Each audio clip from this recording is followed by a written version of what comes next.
Hello everybody. My name is the Volleyball Analyst, and this is the match dashboard that I created for Bologna side at London, which who are now called Team side at London.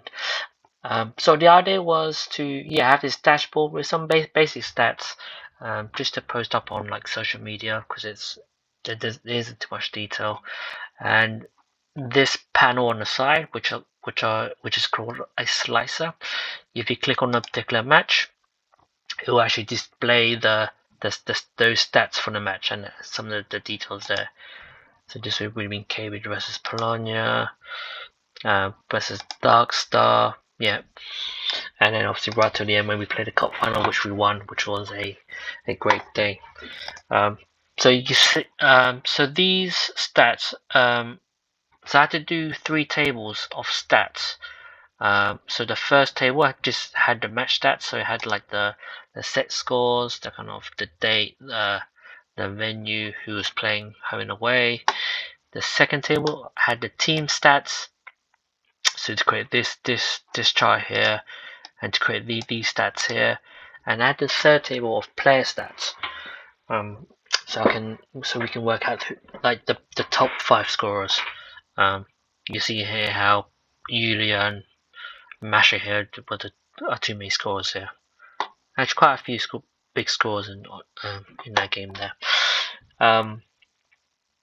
So that was the idea, but the problem was those 3 tables weren't connected. So this slicer, so if I click on one match, I want it all connected. So when I click on that particular match, all 3 tables are synced up, and it will display data for that particular match.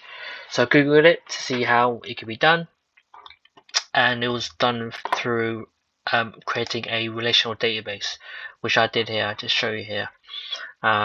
So you have to create a kind of primary key, which is like a unique kind of number, which I did by doing the match number, and this is connected to the team's stats by the match number, and this is connected to the player stats through the match number. You see these kind of arrows there, and that was the way that I did. So that's why when I click on one, then all these are connected.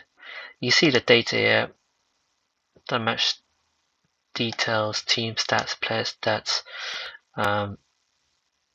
etc. All right. So and now I know through this just Google certificate that this is called a relational database, and this representation is actually called a data model, which is pretty cool to know.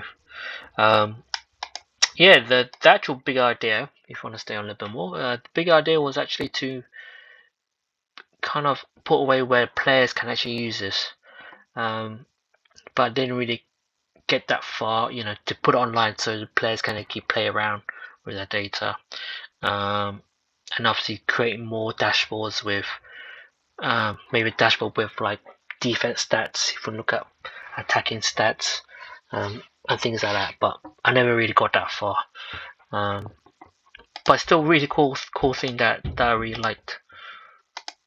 But I never really got to show it off. Alright, thanks for listening. Bye.